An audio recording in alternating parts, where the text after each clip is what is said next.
Hi ಎಲ್ಲರಿಗೂ ಸುಬ್ಬು ಸವಿರುಚಿ YouTube ಚಾನಲ್ಗೆ ಸ್ವಾಗತ. ಇವತ್ತಿನ ರೆಸಿಪಿ ನುಗ್ಗೆಕಾಯಿ ಸಾಂಬಾರ್. ಈ ಸಾಂಬಾರ್ ಅನ್ನಕ್ಕೆ, ಮುದ್ದೆಗೆ ಎಲ್ಲದಕ್ಕೂ ತುಂಬಾ ಚೆನ್ನಾಗಿರುತ್ತೆ. ಫಸ್ಟಿಗೆ ಈ ಸಾಂಬಾರು ಮಾಡಲು ಏನೇನು ಬೇಕು ಅಂತ ನೋಡೋದಾದರೆ, ನೆನೆಸಿರೋ ಅಂಥ ತೊಗರಿಬೇಳೆ ಮತ್ತು ಮಸೂರ್ ದಾಲ್, ನುಗ್ಗೆಕಾಯಿ, ಟೊಮ್ಯಾಟೊ, ಈರುಳ್ಳಿ, ಆಲೂಗೆಡ್ಡೆ, ಖಾರದ ಪುಡಿ ಮತ್ತು ತೆಂಗಿನಕಾಯಿ ತುರಿ. ಇಷ್ಟು ಇಂಗ್ರೀಡಿಯೆಂಟ್ಸ್ ಈ ಸಾಂಬಾರು ಮಾಡಲು ಬೇಕಾಗುತ್ತೆ.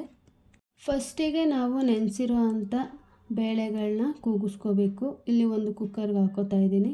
ನಾನು ಇದು ಬೇಳೆ ಸ್ವಲ್ಪ ಗಟ್ಟಿ ಇರೋದ್ರಿಂದ 1 ಅವರ್ ನೆನೆಸಿಟ್ಟಿದ್ದೆ. ಅದಾದಮೇಲೆ ಒಂದೆರಡು ಟೊಮೆಟೊ, ಸ್ವಲ್ಪ ಈರುಳ್ಳಿ, ಬೆಳ್ಳುಳ್ಳಿ, ಒಂದು ಸ್ವಲ್ಪ ಅರಿಶಿಣದ ಪುಡಿ ಹಾಗೂ ಒಂದು ಚೊಂಬಷ್ಟು ನೀರು ಹಾಕಿ, ಲಾಸ್ಟಲ್ಲಿ ಉಪ್ಪು ಹಾಕಿ ಕುಕ್ಕರ್ ಕ್ಯಾಪ್ ಕ್ಲೋಸ್ ಮಾಡಿ ಒಂದು 3 ವಿಷಲ್ ಹಾಕ್ಸಿದ್ರೆ ಸಾಕಾಗುತ್ತೆ. ನಾನು ಮೊದಲೇ ಹೇಳಿರೋ ಥರ ಬೇಳೆ ಸ್ವಲ್ಪ ಗಟ್ಟಿ ಇದೆ ಅನ್ನೋ ರೀಸನ್ಗೋಸ್ಕರ ಒಂದು 3 ವಿಷಲ್ ಕೂಗಿಸ್ಕೊತಾ ಇದ್ದೀನಿ. ಬೇಳೆನ ಕೂಗಿಸ್ಕೊಂಡು ಆದಮೇಲೆ ಒಲೆ ಮೇಲೆ ಪಾತ್ರೆ ಇಡಬೇಕು. ನಾವು ಯಾವ ಪಾತ್ರೆ ಸಾಂಬಾರು ಮಾಡ್ತೀವಿ ಆ ಪಾತ್ರೆನ. ಅದಕ್ಕೆ ಒಂದು 3 ಸ್ಪೂನಷ್ಟು ಎಣ್ಣೆ ಹಾಕಿ, ಎಣ್ಣೆ ಕಾದ್ಮೇಲೆ ಕಟ್ ಮಾಡಿ ಇಟ್ಕೊಂಡಿರೋ ಅಂಥ ಈರುಳ್ಳಿ ಹಾಕಬೇಕು. ಈರುಳ್ಳಿ ಹಾಕಿ ಚೆನ್ನಾಗಿ ಫ್ರೈ ಮಾಡಿ ಆದಮೇಲೆ ನಾವು ಏನು ಕಟ್ ಮಾಡಿ ಇಟ್ಕೊಂಡಿರೋ ಅಂಥ ನುಗ್ಗೆಕಾಯಿ ಇರುತ್ತೆ, ನುಗ್ಗೆಕಾಯಿ ಹಾಕ್ಕೋಬೇಕು. ನಾನಿಲ್ಲಿ 7 ನುಗ್ಗೆಕಾಯಿನ ಹಾಕ್ಕೋತಾ ಇದ್ದೀನಿ. ನುಗ್ಗೆಕಾಯಿ ಹಾಕಿ ಸ್ವಲ್ಪ ಫ್ರೈ ಮಾಡಿ ಆದಮೇಲೆ ಕಟ್ ಮಾಡಿರೋಂಥ ಆಲೂಗೆಡ್ಡೆ ಹಾಕಿ ಸ್ವಲ್ಪ ಉಪ್ಪು ಹಾಕಿ ಒಂದು 5 ನಿಮಿಷ ಎಣ್ಣೆಯಲ್ಲೇ ಚೆನ್ನಾಗಿ ಫ್ರೈ ಮಾಡ್ಕೋಬೇಕು. ಒಂದು 5 ನಿಮಿಷ ಚೆನ್ನಾಗಿ ಎಣ್ಣೆಯಲ್ಲಿ ಫ್ರೈ ಮಾಡಿಕೊಂಡ್ರೆ ಈ ರೀತಿ ಆಗಿರುತ್ತೆ.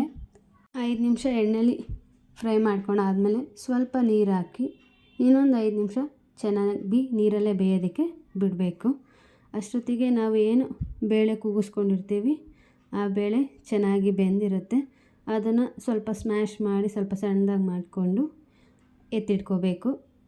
5 ನಿಮಿಷ ಆದಮೇಲೆ ನುಗ್ಗೆಕಾಯಿ ಮತ್ತು ಆಲೂಗಡ್ಡೆ ಆಲ್ಮೋಸ್ಟ್ ಒಂದು 50% ಬೆಂದಿರುತ್ತೆ. ಆ ಟೈಮಲ್ಲಿ ನಾವೇನು ಕುಕ್ಕರಲ್ಲಿ ಕೂಗಿಸ್ಕೊಂಡಿರ್ತೀವಲ್ಲ ಆ ಬೇಳೆನ ಹಾಕಬೇಕು.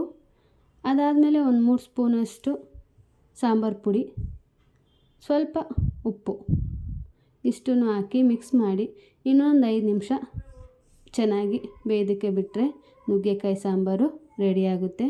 ಈ ರೀತಿ ಮಾಡೋದ್ರಿಂದ ಈಸಿಯಾಗಿ ಕೂಡ ಇರುತ್ತೆ ಹಾಗೂ ಟೇಸ್ಟ್ ಕೂಡ ತುಂಬಾ ಚೆನ್ನಾಗಿರುತ್ತೆ. ಈ ರೆಸಿಪಿ ನಿಮ್ಗೆ ಇಷ್ಟ ಆಗಿದರೆ ಲೈಕ್ ಮಾಡಿ, ಶೇರ್ ಮಾಡಿ, ಕಮೆಂಟ್ ಮಾಡಿ and please subscribe Subbu Saviruchi. Thank you for watching.